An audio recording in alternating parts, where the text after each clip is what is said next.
Hello, everybody, and welcome to the Trade Talks Live. I am Roger Wakefield, and believe it or not, sitting right across the desk from me is Squirt.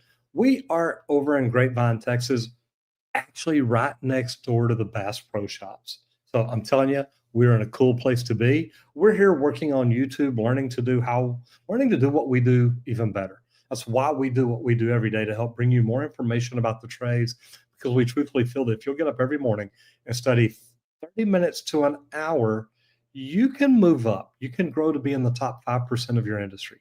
So if this is something that you'd be interested in, let me tell you something. We're going to have fun today. Squirt, how are you doing?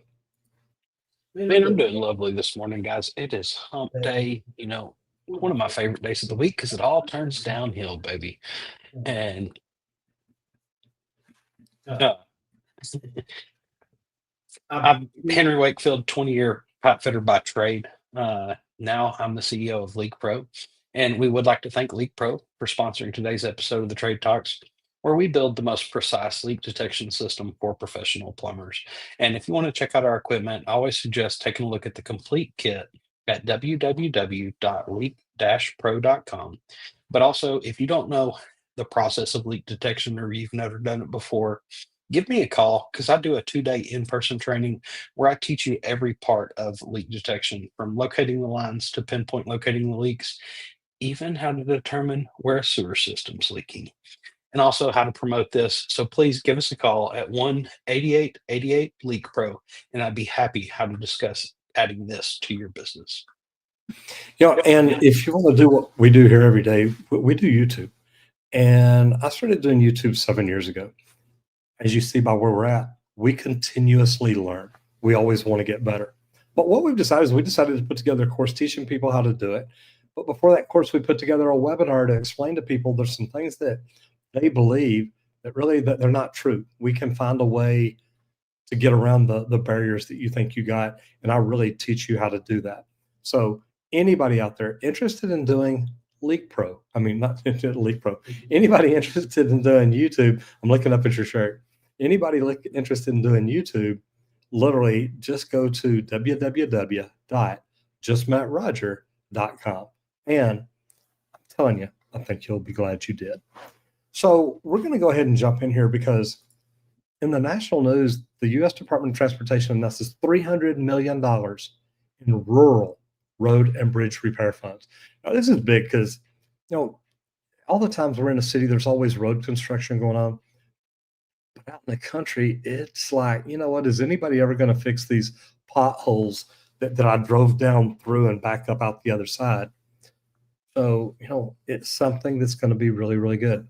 But the Federal Highway Administration is providing nearly $300 million in competitive bridge investment program grants for small to mid-size bridge projects across 8 states and Washington, D.C.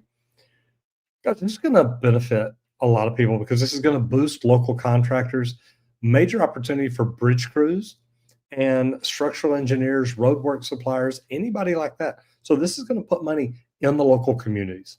And I love stuff like that. It's not like they've got a national bridge crew that's going to travel around the country and fix all this. They're investing the money locally. Now, trade businesses should monitor announcements for local bid announcements and try to pre-qualify early. If this is something you've ever done, or you're like, hey, you know what, this is right in our wheelhouse, think about it. Start looking at how to get pre-qualified and see what you can do there. And this will probably come out through the GSW, the government, websites and stuff like that. Go see my friend Kizzy Parks. Learn how to get on that list now and get started. But one of the big examples, $73 million to replace Michigan's Lafayette Avenue Bridge with a bike and pedestrian path. And this is going to be a model for multi-discipline jobs. Now, there's going to be a lot of trades that benefit from this, learn from this, and grow from this, because you're going to have to learn how to do government bid work. But whenever you do, it can completely change your game because they've always got something going on. This is something that I do. I really enjoy it. I love seeing it happen the way that it is, but it's a cool thing. I want to come in here real quick and say, man, I may have to move that. Just one of my favorite things about this is they're doing small bridges. Because I remember when I first got out to the country, the bridge on their road was just a couple of beams and a wire grate over it, and that's what you drove across, and it was like, "Holy cow, there's no rails, there's no nothing. Man, really? This is what happens out here?" And it's like, it's a small bridge. Nobody wants to come out and deal with it. It's a small thing. Then it finally got upgraded because of some things like this, and it's like, man, it was so great to finally feel like you could actually go there with a heavy load if you needed to or anything like that so that we could upgrade and build the property bigger. So love to see the work going out to all these rural locations, getting those upgrades because a lot of places really do need it.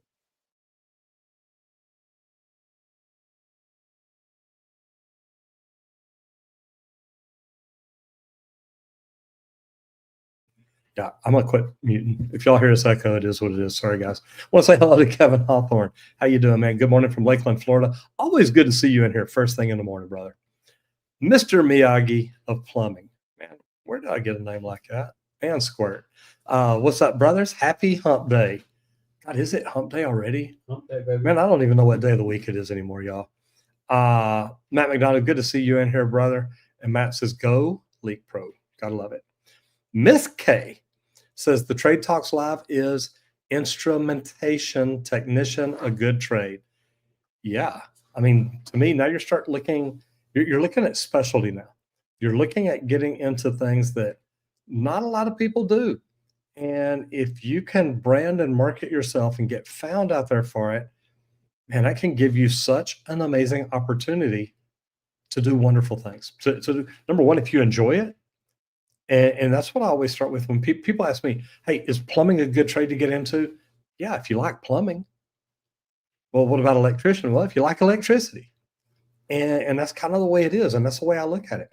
But my thought is, Miss K, look at it, study it, talk to maybe if you can talk to some instrumentation technicians and say, "Hey, man, look, do you love your job?" Some of them, oh my gosh, it's like magic to them. They geek out about it, which is a good thing. And if that's the way you like it, if that's the way you get in, you know, maybe so. I tried getting Squirt in to be a plumber, and he's like, "Yeah, I don't want to do that. I want to do pipe fitting." He found out about the bigger pipe, the welding, steel pipe, stuff like that. What are your thoughts on it, Squirt? Man, I really like instrumentation techs because that leads into a lot of controls and automation is the main thing. And guess what? The world is headed to more automation, which is only going to equal more instrumentation in there to actually get the readings and things like that.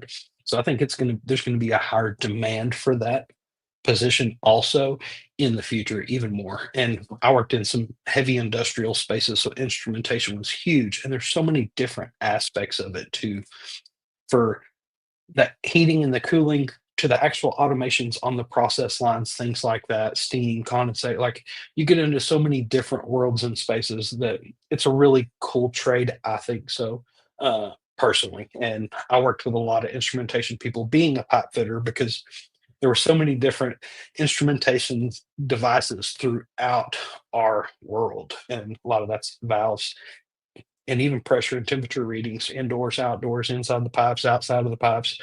It's got it all. So I really do. It touches a little bit of everybody, I think.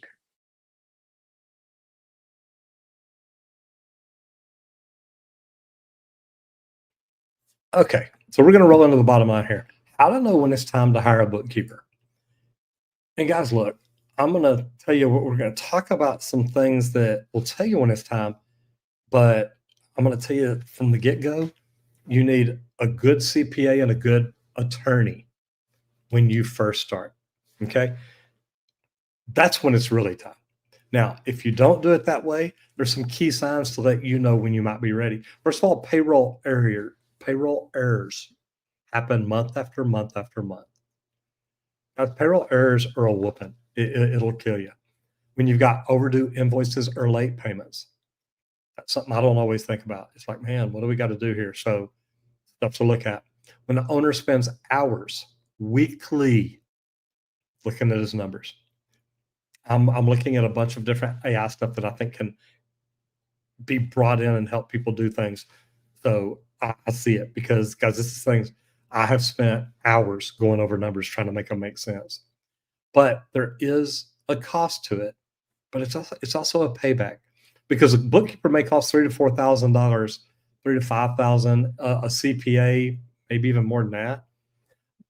That much money a year, but it can save you much more through tax benefits, clean audits, and improved cash flow. I've got a friend out of Florida. He's got a nationwide bookkeeping company.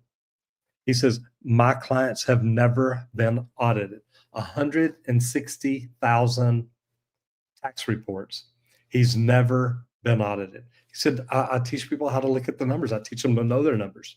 He says it makes it really, really easy. And guys, if you can do stuff like that, it's setting yourself up to win from the beginning. If you come in and you don't have a CPA, you don't have an attorney from the very get-go. I mean, we've been in business for years. We're still looking at new tax strategies, trying to come up with different ways to do things, better ways to do things. So learn to look at that. And then a lot of time you can get a fractional CFO, fractional bookkeeper, fractional CPA. Hey, look, I don't need to hire you full-time, but here's what I need. I need somebody that can tell me what numbers I need to gather at the end of every week, the end of every month, to let you know what we're doing, if we're doing it right, how we're doing it. And actually, it's let me get the numbers and you tell me what we're doing right, what we're doing wrong, anything like that. Squirt, what are your thoughts on bookkeepers, CPAs, anything at all like that? Man, one of the best rules of thumb is, do you like to do that? And that's something that I learned the more I learned in coaching and business and things like that is that your time well spent? Is it something that you enjoy, just something or not? Are you starting to make mistakes on the books because time and work, because you're working in the business a little more than you should be, when this is a part of working on the business? And that's something to think about and try to figure out if you really do need somebody or not. There's a lot of softwares to help speed up and make the process a lot easier nowadays. So you wouldn't necessarily need one right out of the gate because you're not doing enough to actually pay a bookkeeper. So as business increases, it's definitely something that you want to look at on the front end because, like you were saying, you don't want to make your employees mad by messing up their payroll. So if you're starting to, it's probably time to look at somebody handling that for you. And that's one of the best rules of thumb I can think of. And the thing is, if you're making your employees mad, you waited too long because you'll end up losing somebody. Then you'll be like, man, I got to fix this. Not the way you want to do it. Okay, so let's roll into safety because scissor lift safety is big. And you've heard Squirt and I both talk about it. We've both gone through the training. We've I guarantee we've both gone through it multiple times because literally you've normally got to go through the training every time you go on a new job because they want to make sure they've got everything on file that they had you trained to do this scissor lift to do it safely. Now, there are some companies that have a great safety team. They'll come in and train everybody on the job site at one time or stuff like that. They'll keep documentation really well. But what we're going to talk about today is 5 mistakes that even veterans make. And I got to tell you, reading through these, I've probably done most of them, to be honest.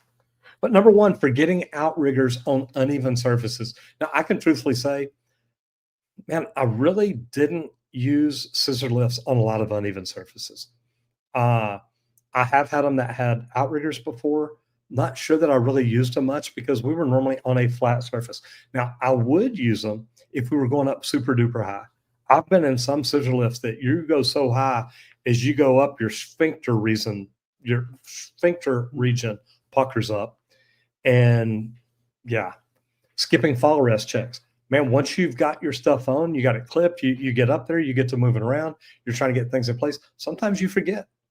And it's like, ooh, I'm up here now, I'm not tied off or I'm not hooked off. Now, normally you hook off like to the floor of the lift or something like that, depending on where you're working. But sometimes you got to get up out of that lift. And there's certain ways to tie off and make sure you're doing good. Here's the one that I mess up on. Driving while the platform is raised. Now, when I was brazing a lot, about 300 braze joints a day, we're literally up actually just a few miles from here. We're literally up probably 40 feet in the air, 30 feet, 40 feet in the air, making braze joints. We're putting sprinkler heads in the ceiling of ballrooms. The sprinkler pipe, and I say sprinkler heads, we're not installing the heads at the time, but we're literally up there brazing.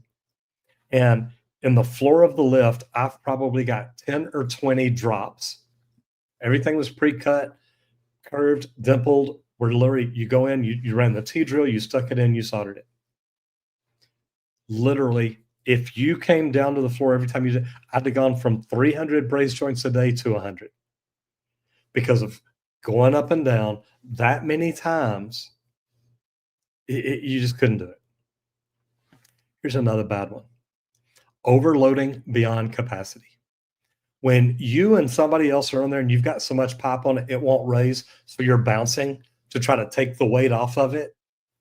Yeah, I believe I've seen that done multiple times by other people. Now, this next one I'm pretty good about because I saw somebody literally cut their ear so bad, I didn't know if they were going to get to keep it. But failing to monitor overhead hazards. Guys, when I go up, I'm looking up. I want to know what is coming up. What am I approaching? What am I getting close to? Because once you see somebody come up and they were going in to, they had the metal studs up and we were trying to get right up to the lift, right up to the bottom of the stud and then kind of easing up in between it and doing something. And he literally, he's watching, but then he looks down at his apprentice or something like that. When he did, and he turned back around, there was a piece of tin there like that. And he literally, whenever he turned around, he was right inside of it. And I mean, it just kind of scraped down the top of his ear. There was blood freaking everywhere. So I just want to tell you guys, these are things you got to be real careful with. Use daily checklists and retrain the crews as you need to on proper setups. If you're working, say, in a parking garage and there's a sloped floor, hey guys, you got to pull those outriggers out. You got to get that lift up level before you go up. Okay? Real insight, even experienced crew members make mistakes because when they become too comfortable, they skip things. They get really complacent. Squirt, you got anything on this one? Man, scissor lift. I've seen so many things driving from one end of the job to another through doorways and stuff. I used to just tell my apprentices, look, squat down, keep your head below that top rail because I don't want to have to think about you being in this lift right now. Because I've heard stories that, guess what? The passenger was still standing up when that guy squatted down to go through the doorway. The other guy wasn't paying attention and they got caught. And it's just lack of paying attention. But another big tip, guys, is when you're up, and you go to come down, take a look around again because you never know what has happened while you were up in the air, especially like you're talking working way up in the air for long lengths of time. Somebody could have installed something in between your lift, and that's one of the things that I've seen. I've seen some bad accidents with somebody coming down and there was a SkyTrack fork there supporting the duct that they were doing.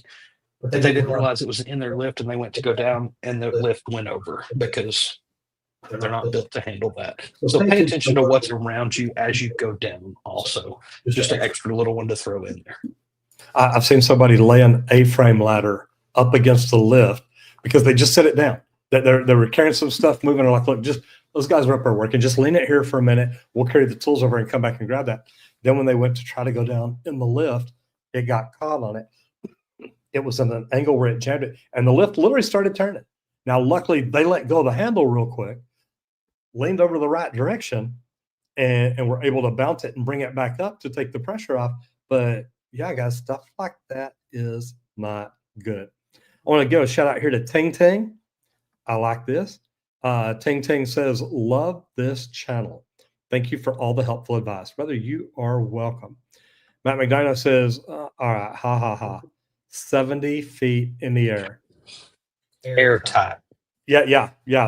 That sphincter reason becomes watertight. Trust me, I get it. Oh, airtight. Oh, there we go. I thought it said, all right, Matt, I'm old. My eyes don't work like they do. Brother Derek Sutton in the house. Good to see you, sir. What about safety on pressure testing. And we were actually talking about that yesterday. Yeah, we We were were. talking air versus water, doing pressure testing and danger taping off your area so that nobody crosses into your test path for anywhere a cap could blow off, things like that. That's something you definitely want to be careful with, Derek. And we did. We talked about it a little bit yesterday. If you want to go back and check that out, it's look. We understand air testing is quicker and it's safer depending on where you're at and what you're doing. Sometimes you've got to do an air test. So I get it. We did. We talked about it pretty good. New construction. Now, high-spec homes. Why framers, MEP, and finish crews need to collaborate more. You guys, we talk about collaboration all the time because, look, Randy and I we've worked on houses back when he was younger, but before getting in the union. He's done residential service. I've done residential service, but we've also done new construction, mainly commercial. But I've done apartments, I've done houses, I've done everything. But here's the deal: you want to make sure that you are talking to everybody because these days with tight tolerances, luxury materials, and hidden elements like radiant tubing, the wire. We talked about the wire for the Schluter system the other day, and the radiant heat floors. Things like that, they require team coordination. You can't just come in, put that wire down, and think that the tile guy or the electrician working on the lights above it or the plumber coming in setting the cabinet, if you're just doing radiant heat, you can't think that they must know not to step on that wire. And if you're not protecting it, you need to be. But it's critical because, guys, if you're not talking to people, if you're not coordinating with people, problems are going to happen. But missed thermal breaks in framing can also void high-end insulation specs. And guys, insulation is becoming, man, almost as scientific as smart homes. Literally, it's, what is the temperature here? What's the annual rainfall? There's so many things that go into the moisture content, the temperature, the HVAC system installed. How does all this work together and what do we do? I mean, Randy could sleep in a meat locker, okay? And if you build it and you don't have the insulation right, he's never going to get that AC down cool enough to cool it down. And that's going to cost him double for electric trying to run this thing all the time. So missed thermal things like that can mess it up. But a weekly cross-trade walkthrough and shared digital plans to catch conflicts before the drywall or finishes begin. Now, I've told y'all how it was when I was out at the airport. And it's funny because we actually drove through the airport this morning. But literally, we had prints on our iPad where we could walk through and look at live prints. And I mean, you could be at a problem, could be standing here with the electrician and the HVAC guy. They've got their CAD people online. And it's like, hey, look, if y'all look at this page here, here's what we're talking about. My line has to go here, and the electrician has a bus duct running across here. Is there anything they can do? And they're like, yeah, we could jump this up, except for the HVAC does this. And they're like, well, we could put a transition here and a transition here. So when you're working with people, when you're communicating with people, it makes all the difference in the world. Squirt, what's your favorite thing about coordination meetings? Man, backing. Okay, that is one of the things that get missed most on most jobs is a backing there, and that's why you need that framer involved. Everybody needs to have an idea. Like I learned a long time ago, don't put water line where they may install a mirror because they're probably going to stab your line somehow with the attachments that they end up running through, and that's where it ties into knowing what that finishing guy's going to do. Where do they actually have some things going in? Was there a knockout left for where they're going to have that paper towel dispenser, or are you trying to run a water line through there? Coordination is so important, and knowing what each other trade is doing too, because it's all the same building that we're going for, but we have to know what everybody's doing and where they have to be so that we're not in somebody else's place or space. And that's why I think coordination is key. And especially, like we were saying, for all these high spec homes, tolerances are getting tighter. Everything's becoming all this flush mount where you can barely see anything protruding any wall ever. Well, guess what? That means there's more inside those walls going on that we have to keep an eye out for and be ready. So coordination get on it if you're not doing it for sure. Talk to the other trades. That way you can avoid mistakes that are easily avoidable for sure, just by a little bit of talking. Mindset growth. And this is something, man, I cannot convince people of this enough. But if you're not learning, if you're not growing, if you're not trying to become better, if you are really just waiting, if you're just waiting to be ready, waiting for the right opportunity, waiting for something good to come along to give you your opportunity, start with what you have. You know, we talk all the time. Any of you can go to Google and search 10 habits that require no skill. And it's little things like be on time, be coachable, have a positive attitude. There's so many things that you can do that you don't have to wait for. If I were you, if you're like, man, look, I want to get better, but I'm not getting a lot better, go to Google, search those 10 things, and print them out. Matter of fact, get on Google, buy a metal sign, buy the biggest one you can find, and hang it on your wall. And literally get up every morning and look at it and say, you know what? I'm going to do these 10 things today. I'm going to be coachable. I'm going to have a positive attitude. I'm going to come in with a positive energy. I'm going to go above and beyond. Because when you start doing things like that, you don't have to wait to be ready anymore. Somebody's going to see it. And somebody's going to say, hey, you know what? Would you like to learn how to do this? Would you like an opportunity? Because I guarantee you, Randy and I did not just sit around and wait and say, hey, you know what? One day, somebody's going to think I'm good and they're going to give me an opportunity. No, I'm going to show them I'm good. Waiting for perfect timing often leads to stagnation. If you're waiting on other people, you're just sitting around waiting. Well, look, nobody even knows how good I am. No, you haven't shown them. Small, consistent progress beats inaction. Don't just sit there and wait. Say, hey, you know what? I'm going to make sure that when that journeyman that I'm with today shows me how to do something, I come in tomorrow and say, hey, can I do it this time? Because I paid attention. I watched you do it.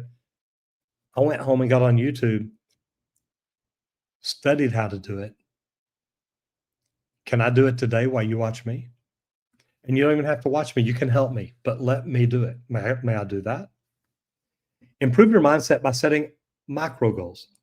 Literally, and that's what I like about those 10 things right there. Because I think if more people did those 10 things every day, the opportunities would freaking flow out of the sky. And I really do. Another thing too is look at that list every day when you get home. Did I do this? Keep a done list, not a to-do list, a to-done list. You come in at the end of every day and say, hey, you know what? I was on time. Matter of fact, I was 15 minutes early. And then look back at your to-done list at the end of the week. Did you get your to-done list 100% complete every day? I was coachable. I had a positive attitude. I didn't bitch, moan, and complain, or bitch, moan, and whine, BMW. What can you do? Because trust me, you're ready. If you're even thinking about it, you're ready, but you need to show somebody. You need to prove to them that you're ready to do what you do.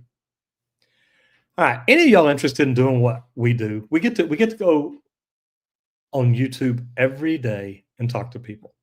We make videos all the time. We are literally trying to make the world a better place. But think about what you do for a living. Because any of you right now can open up a whole new tab and just search plumbing, and you're going to find Roger Wakefield. What if people could go to Google or YouTube and search your name, or search your niche even better? What niche are you in? Are you a chiropractor? Are you a metal stud framer? What are you? Imagine that, because if people could do that, it grows. I literally went down for breakfast. We're over at a hotel today. We've been in an Airbnb the last 2 days. We're at the Hilton by the Bass Pro here in Grapevine today.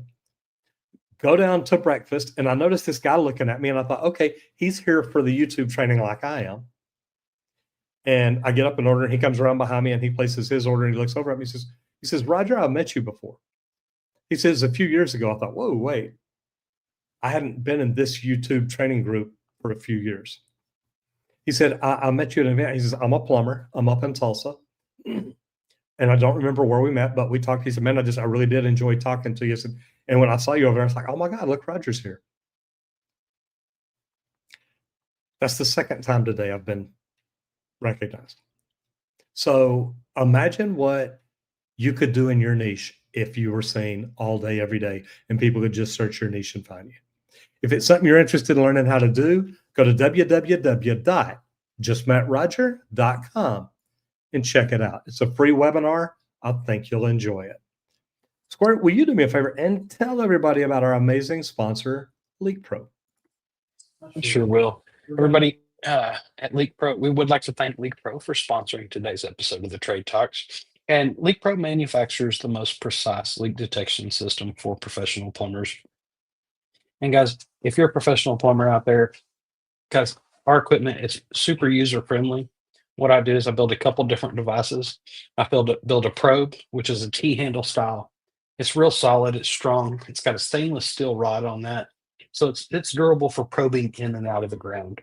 We prefer that for that meter to the home service, anything out in the yard, irrigation lines, whatever. But also check out the complete kit because then it comes with that sidekick, and the sidekick's one of my favorites. It's got an aluminum rod on it, so it enhances the sound even more. To a lot of people, it screams. But that aluminum rod, it's a less dense metal, so it kind of eliminates that layer of concrete that you're trying to listen through to determine exactly where a leak's at. So check out the complete kit at www.leak-pro.com. But also, if you're not experienced at that yet, come in, spend a couple days with me. Give me a call. We'll set that up. But I go through. I've got 11 leaks out under a slab, extra thick slab, so it's hard to hear. You're going to be frustrated going through training, but you're going to love it by the end of the last 2 days because you're going to be like, "Holy crap! I heard that. I found that. Man, it's really that deep and it's that thick. Wow!" And going through, we're going to teach you how to locate all those lines, pinpoint locate those leaks. I also have a leak outside of the slab itself so that you know what an underground leak sounds like also. But then I've got a couple sewer systems set up, one cast iron and one PVC to run through both materials. But we can go through and teach you how to go to the double clean out outside of a home, do some isolation testing in the mains and branch lines to determine exactly where a sewer system is leaking at, but also how to market these services in your local area. So give us a call at 1-8888 Leak Pro. We'd be happy to discuss the equipment or the training so that you can add this to your list of services at your business. All right, so now now we're going to talk about all trades, and I got to tell you, this is one. Oh God! Should all trades learn basic electrical? Now, by basic, if you mean don't stick your tongue on the extension cord, okay, yeah, I get that. But man, Randy, tell me about this. Tell me how, number one, how you came up with this, because I'm thinking, no. Okay. Well, and that was my initial thought. And then whenever I saw it, I was going, does every trade need to know it? Maybe not every trade, but most of them do, guys. And the main reason, what happens when you first go to a job site? There's this electrical panel out there, some breakers, and some outlets. Okay. That's all well and good when it's working. But when something happens, a breaker trips, there's a fault somewhere. Do you have any clue what to do? Every trade should know a little bit of basic electricity so that they can attempt to troubleshoot things like that. Because whenever it's just that box out there, there is not necessarily an electrician on that job to fix that for you. Most of the time there are, which is great, but not always. So that's something to think about when you're thinking about this. Should your trade learn a little bit of basic electrical? Um, it was something that I covered in our union training. Everybody had to take basic electrical just to have a little bit of basic understanding. And I think that's mainly what it was for, honestly. But some of the pros and cons that I've got here. Pros, faster troubleshooting. Just like I was saying, whenever they can't get power to their work area, they have an idea of where to go and check for any issues as to why they're not getting power, or do I have to go find an electrician? Um, Also, there's fewer callbacks for minor fixes, uh, like a garbage disposal. You're not supposed to touch that. You're not an electrician. If you know the honest basics of electricity, it is not hard to go in there and screw the pigtail to the three screws it needs to be screwed to. So, To the three wires. See, you don't know the daggum thing about electricity. wires on some, but typically there's that screw because there's that ground. There's no wire sticking out. It's a screw that you got to put that little prong to. And it also depends. Like, it's been so long since I've dealt with the garbage disposal pipe fitter guys. Okay. But it's good that you mentioned garbage disposal because they've actually got a new deal now. In-sync aerator. It's literally the pigtail comes where they've wired in a plug, and you take this other plug and you snap lock it in. Your electrical connection's made. All you did is plug it in, nothing to it. Love that they finally did that. I always asked at the beginning, why don't they just make a plug like any computer or anything? And I'm sure it's the water and all the stuff. So they just wanted everything sealed and concealed so that nobody could mess with it. But a great thing about teaching some of the basic electricity, you have a confident crew on the job. They believe in themselves, even if they have to go troubleshoot how to get power to my area. They have a great idea and understanding of it, and they're happy to go out and try to fix that on their own. Now, some of the cons here, there are licensing restrictions, so you can't dig into that panel. Okay. You can mess with the breakers, things like that, but you can't start tearing into the wiring because you are not licensed. So you've got to kind of cover the do's and don'ts, what you can and can't do of the basic electricity also. So make sure that you teach that because there is a point you have to have an electrician. There's no doubt about it. You've got to have that license. Um, but also a con is there's risk of half trained inexperienced workers. You don't want to teach them enough to get hurt, but not enough to actually keep themselves from getting hurt. Okay. So make sure if you are trying to teach them.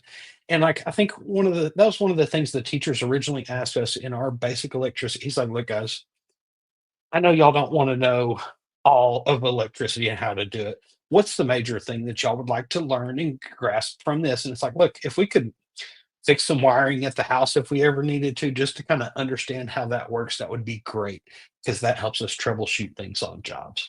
So always think of that. But you can offer some electrical basics for your in-house training.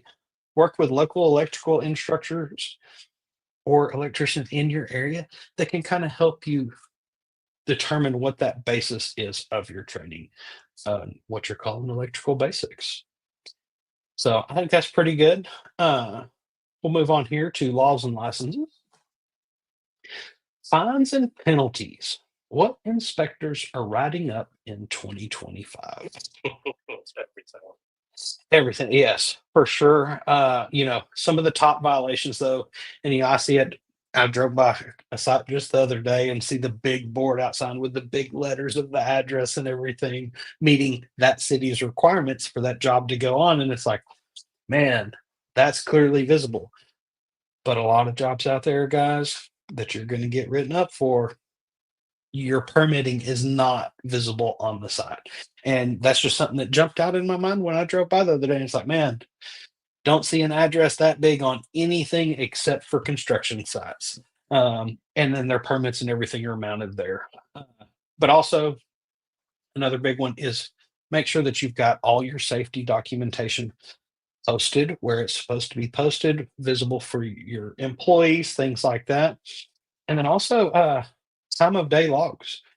You have logs of everything, who's on, who's where, because anything happens, you've got to know different things, different procedures. When did you do your inspections? When were these things actually done? Check your documentation and make sure that you have all your safety documentation in order. Because if you don't have proof that they were trained to do some of the things they're doing, you will get a violation for it. Uh, Also, another big one, subcontractors that you're using, make sure that they are licensed. Some trades out there, MEPs, the normal ones we like to talk about the most. If you don't have a license to do something that's supposed to be licensed, or your subs don't use them. You need a licensed contractor in there installing those things, even on a small project. It doesn't matter. You can't just let anybody jump in and do some of these things. But a good thing to do is you can implement a daily compliance checklist to make sure that you're doing things, and that'll help avoid stop work orders because you don't want your job site getting shut down.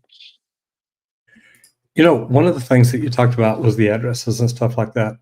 And one thing that's big to me that I've noticed a lot is going down into construction sites, residential construction. When you look at it, they've got the big address written on like a big trash box out front. The blueprints are out there. The green tags are out there. Everything's out there. So when the inspector pulls up, he looks at it, he's good. He's got everything he needs. And I think that's really, really good. Good stuff. Business training. Preventing the salesperson bottleneck in owner-led companies. And look, owners can slow things down. I get it. But all leads go to the owner. It causes delays, lost opportunities, and burnout. If you're the owner of your company, you're the technician, you're the manager, and you're the owner, you're only given about 33% to each and every one of those tasks each and every day. So it's just something, guys, look, you need help. But you want to create a basic sales script and train office staff to help triage those leads. Let them bring it in. Let them decide, look, is this really a lead?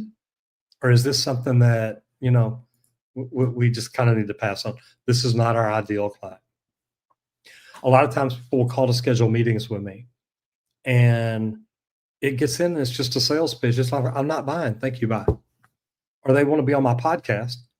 And they get in there, it's a sales pitch. And I've literally, in the middle of a podcast, told them, dude, you're not here to sell your product. We're here to talk about how this helps plumbers.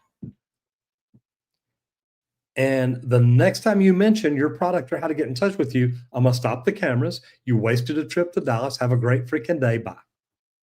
And then they're like, wow, this guy's kind of serious. It's like, I want to bring y'all value. I don't want to sell to y'all. I want to have packages that you can buy if you want. That's great. But I don't just sit here every day and say, guys, look, you need to buy my package or you're never going to make it. And they're literally sitting there trying to do that on my show. I'm like, yeah, this ain't going to work. The owner can't do everything. And another great thing is using CRM reminders and follow-up tasks. Now, we've got a lot that we do with Go High Level. I think it's a phenomenal package. If you want to learn more about it, you can go to rogersmarketingmachine.com. Check it out. I think it's a no-brainer. I think if you're a company owner, if you're trying to grow a business, if you have customers that you need to communicate with and talk with, I think it's a great way to do it. And the good thing is if you can move the owner to the second call or maybe even third call. The first call may be just a vetting call. Hey, what do y'all want to talk to Roger about? Oh, you know what? We'd love to tell him about a new product. Well, okay. Are you trying to sell him the product or what are you doing? They can eliminate most of my calls. Because if the call gets to me and it's like, hey, this is Roger. It's like, Roger, let me tell you about this new product. We'd like to offer you. It's like, yeah, thank you, bye. Sorry. That's just me. But if you can get the owner to handle the second or third call, that's great. Let the office handle the scheduling. Let the office handle follow-ups. And don't just follow up with your customers. Follow through forever. Build an email campaign. That way, I would seriously build a CRM email campaign that went out about every 3 weeks. It's just something. It can be tips or tricks. It can be new materials. It can be something. It could just be before and after pictures. Squirt freaking loves those. Neat stuff. But the owner can't do it all. Train your staff. Let them do stuff. Let them help you grow. That's what you brought them in for. Squirt, talk about vehicles, will you please? Yeah. So, how long should you keep a work vehicle before upgrading? Now, in my world, till the wheels fall off. I mean, till you leave it sitting on the side of a highway and you donate it. Uh, but there's big considerations here because you don't want to be stranded on a vehicle, things like that. Work vehicles need to be one of the most dependable things that you actually have in your arsenal to get you from A to B all the time so that you're not missing out on jobs.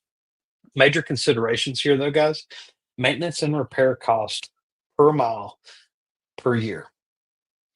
That's going to slowly increase typically because as a vehicle gets older, you're having to put more money into maintaining it, keeping it up and running smooth, things like that.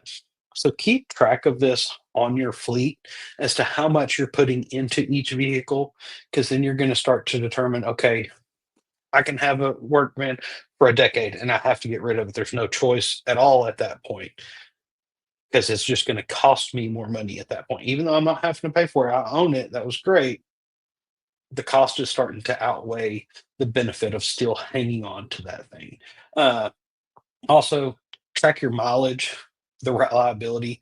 If you have one that ends up having a bad motor or something and you document, you're going to be able to figure that out pretty quick and go, okay, yeah, that one, we got a lemon on that one. It's a bad one. So track that, make sure, log all the downtime per vehicle so that you know exactly which ones have been down the longest, have missed the most time, things like that. 'Cause that's going to help you determine, is it time to upgrade that one?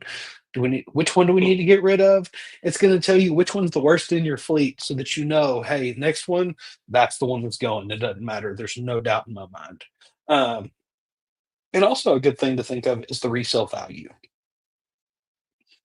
That's huge because look, it's at this many miles. If I go ahead and sell it now, I probably won't lose money on it. If I hold out a little bit longer, I may lose out. Kind of keep this in mind there. Also, the gas concerns uh, is the new thing that you're looking at, electric or hybrid or anything like that, to be able to use alternative fuels.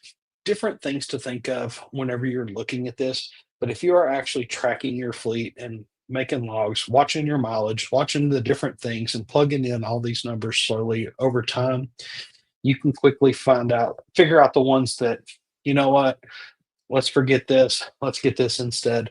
This is going to save us more money in the long run. But also, good tip here: trade vehicles often cross the 100,000 mile threshold.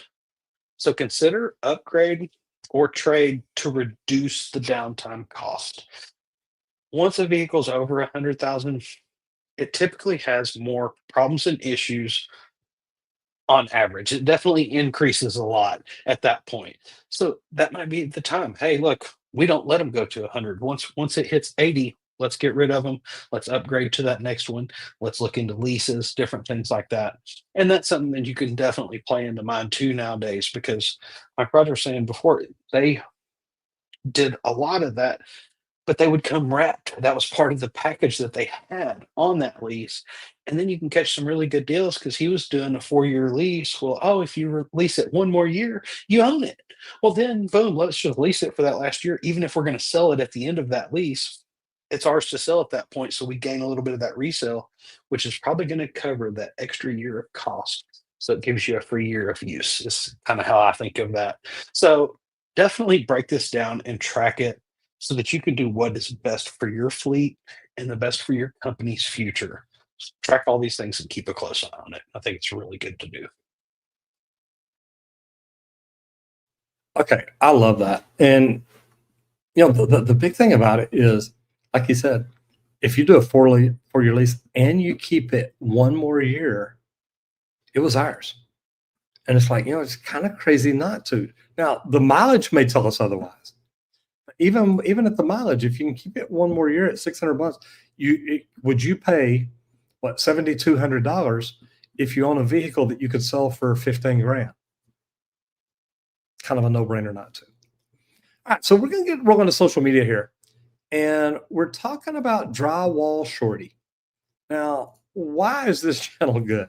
Well, it's lively framing. Try to say that word 10 times fast. Drywall and finishing content with strong on-site advice. So this is out on the job, showing you how it's done. He's got a 10-minute video or 10-minute drywall install video with tips on mud consistency, corner bead, and sanding prep. So getting ready to sand it before you even do it, which is great. Great videos for tie-in.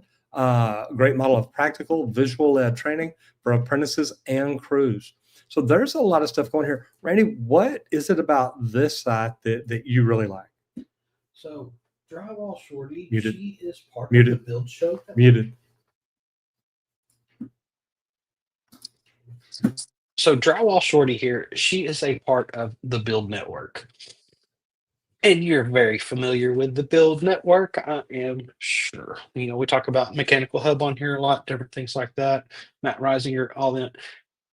And I love to promote women in the trades doing their thing out there. Get out there and make some videos. Okay. Let's dig into this a little bit. This is Lydia, which is Drywall Shorty. She has, how many was that? 246,000 subs. So she's getting close to that 250,000. And she's at 209 million views on this channel, her channel. And then, like, a lot of the build crew have their own channels, and then there's a major channel too. But we haven't talked about a whole lot of drywall, things like that. You know, she does some of the basics, you know, kind of here's the basic things you need, stuff like that. Some of the most popular. One of the things I learned as a teenager, because my stepdad was a drywall man, how to walk on stilts. And it was cool because he would do a bunch of high ceiling stuff. So he had the short stilts and like the 10-foot stilts. So my goal, we went to one job and there's a spiral staircase. So cool to figure out how to walk stilts, especially doing stairs. But there's a lot of basics here. And guess what? We all have drywall at home and we've all put that hole in there before. Use channels like this to go through, figure out how to fix it, how to repair it, make patches, the right consistency. You know, that's one of the biggest things I respect for a lot of the drywall people is the right consistencies to do the tape bed texture, things like that.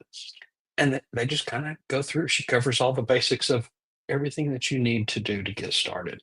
And that's one of the big reasons that I like to pull up a lot of these channels because I love my trade, but I still like to tinker in other people's trades too, especially around my house.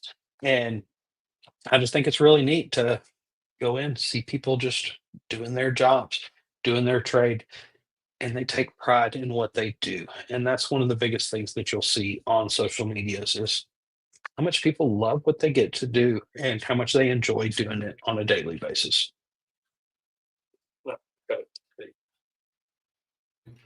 Okay, this is neat because number one, like you said, women in the trades. We support that so much. Speaking of down here, I saw this while ago. Dr. D Hood or D Head says use hydrostatic. Yeah, for testing, you can do that. So I love to see women in the trades, but I love to see women in the trades doing things that most people think a woman's not going to do that. Get on stilts, install sheetrock, pipe fitting, welding, stuff where it's like, you know, that, and I don't mean it's bad, y'all, where somebody's going to say, that's a man's job. No, it's not. I know female plumbers, roofers, fitters, welders, sheetrock, tile. Guys, women can do anything, whether y'all know that or not.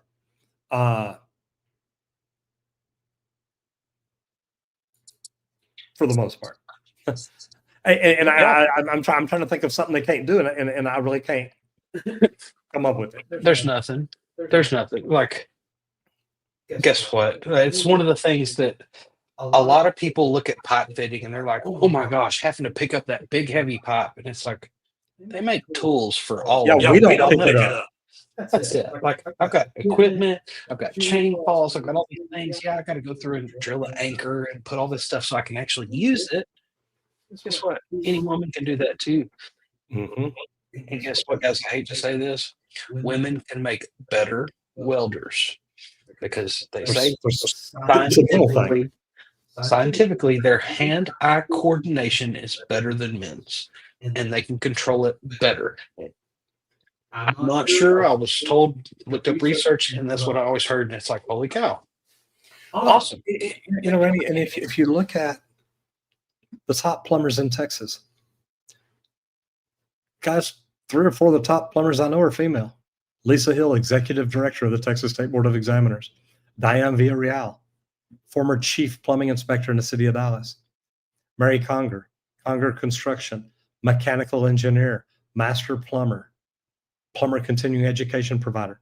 She knows what she's doing. I mean, you talk to her about plumbing, she's freaking brilliant. Women work smarter, not harder. And that's where they get us. And I don't mean get us in a bad way. I'm like, that's why there should be more women in the trades. Maybe we would learn to do better. Because we'd watch them and be like, wow, you know, I never thought about that. Anyway, I started to see more come into the office doing project management. And guess what, guys? Hate to say it, but they are way more organized than most of us can be. yeah. It's just nature, and that's just what they do. And they come in and they own it. And it's like, oh, okay, this is everything I got to track. Well, let me get this organized so I can track this smooth and easy. It's a different perspective that they bring in, and it actually adds a great dynamic to enhance the trade as a whole. So embrace it. Say it with more women out there, man. Get them in and get them going, because it will definitely pay off in the long run. Yes. All right, guys, if y'all like to learn to do what we do, man, I'm lucky because we get to do this every day. And even if we're not on here, I'm thinking, studying, learning, growing on YouTube, whatever it is. But if this is something that you've ever thought about doing, and if you want to know what I'm talking about, open up another YouTube tab and just go in and search plumbing. Scroll down, look for the mustache. You'll find it. Imagine what you could do in your niche or industry if you could be found for your niche, for your industry. If people could just go search pipe fitting, welding, electrical, whatever it is, and find you. Well, we've built that. And now we teach other people how to do it. So if learning how to do YouTube is something you're interested in, but you're afraid, you're like, look, I can't do it. I don't have the right equipment. I don't have this. I don't have this. We made a webinar just to teach people how to do it. So I want you to think about going and watching that, and then deciding if you could do YouTube for your niche, for your industry, what would it be like? What would it be if you were the one found for that anywhere in the world? Because that's what we've grown, and that's what we teach people how to do. So if you want to learn how to do this, go to www.justmattroger.com. Go check it out. And then after you watch the webinar, come back in here and let me know what you think, because we spent a lot of time working on it just to try to teach people, look, you really can do this. So like I said, if it's something you're interested in, go to www.justmattroger.com. And Derek Sutton, you are more than welcome, sir. Thank you so much. Guys, I hope you enjoyed this today. Squirt, do me a favor and tell us a little bit about Leak Pro, and I am going to let you have it. Thank you. Everybody, we would like to thank Leak Pro for sponsoring today's episode of the Trade Talks, where we build the most precise leak detection system for professional plumbers. And I always suggest checking out the complete kit.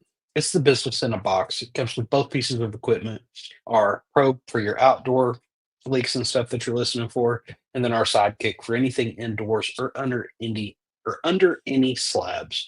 So check out the complete kit at www.leak-pro.com. But also, if you don't do leak detection, you've never done it, you can come spend a couple days with me. I'll teach you the full process on how to locate the leaks, how to locate the lines, how to locate a leak under the slab, out of the slab, even how to locate in a sewer system. So definitely give us a call at 1-8888-LEAK-PRO if you want to talk about the equipment or the training and how we can add this to your business. So if you're a plumber out there, give me a call. Let's see. Dr. D Head, great man, very politically correct. We never really needed the nuclear family, and the destruction of it has no negative consequences. Good deal, man. Everybody, thank you for showing up. Happy Wednesday to all of you. Hope to see you back in here tomorrow. And get out there, hit it effing hard because you know we will. Have a great day, guys. Bye.